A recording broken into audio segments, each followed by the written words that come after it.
Can you tell more about the Pallavi Model School in Tirumalagiri? When did it start and how did it evolve to a good school now? And these questions are mapped to all these, competitive exams. We actually blend all the co-curricular activities into the system. Hi, welcome to Slate, your very own school search engine that helps you find the best schools for your kid based on various filters and parameters. Today, we have Ms. Vijayalaxmi Sagar, who is the principal of Pallavi Model School in Tirumalagiri area. Let's speak to her and understand more about the general concerns that parents are likely to have while joining their kid in the school. And we will also talk about the Pallavi Model School in Tirumalagiri. Thank you so much for joining us, ma'am. Ma'am, to begin with, can you tell more about the Pallavi Model School in Tirumalagiri?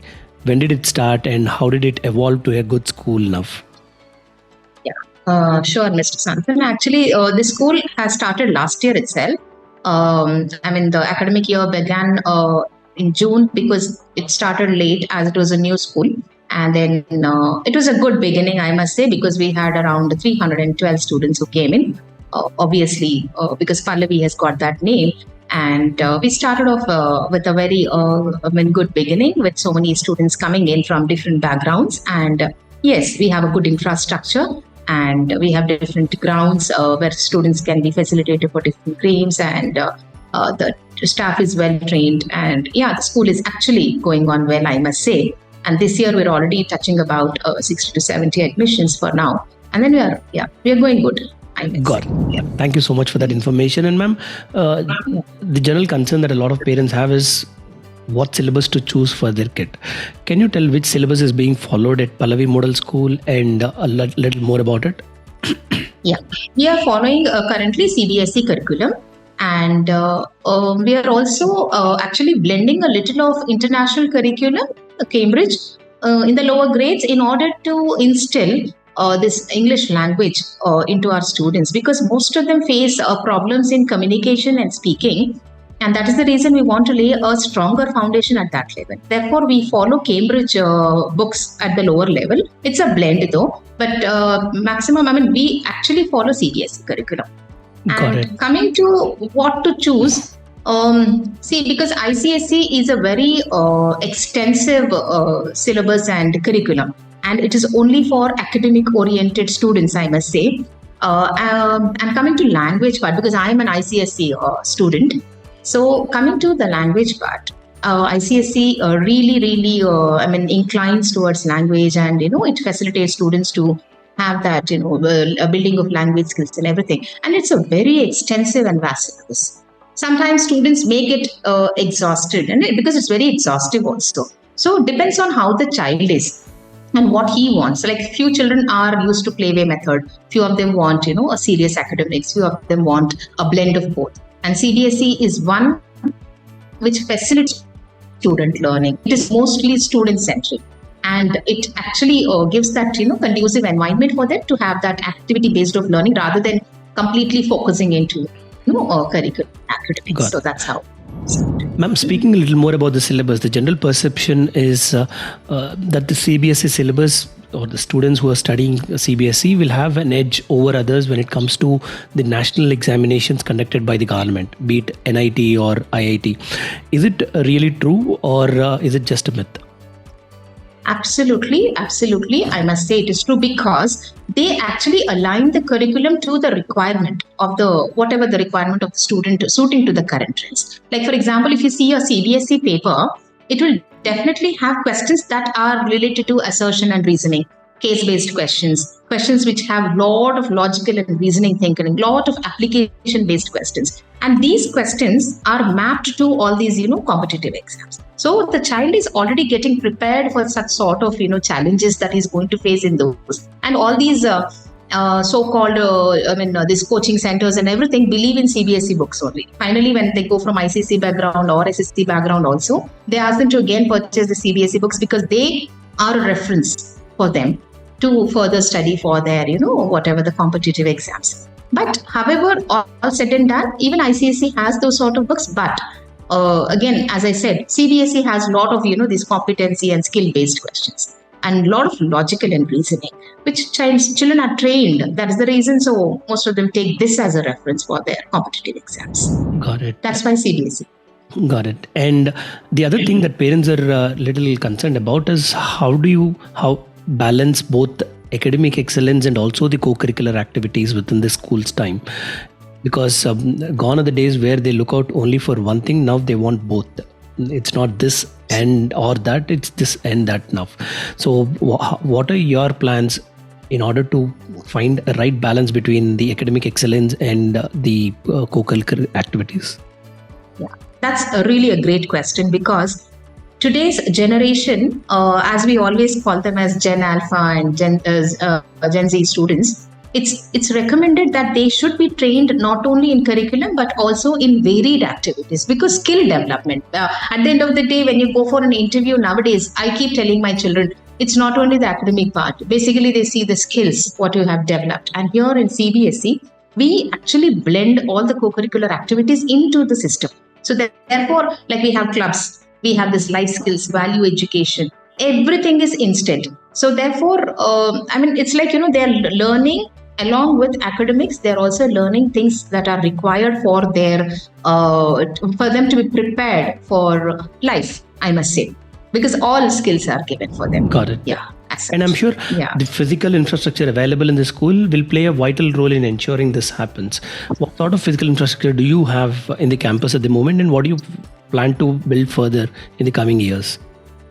Yeah, as of now, we have this basketball court, we have this volleyball court, we have this cricket pitch and court, and also we have the dance room. We also have the indoor games which are facilitated, like table tennis, caroms, and chess. And we're also having the music for children, because that is also important as a co-curricular this thing. We are also training children for defense through taekwondo, and we also have a skating rink.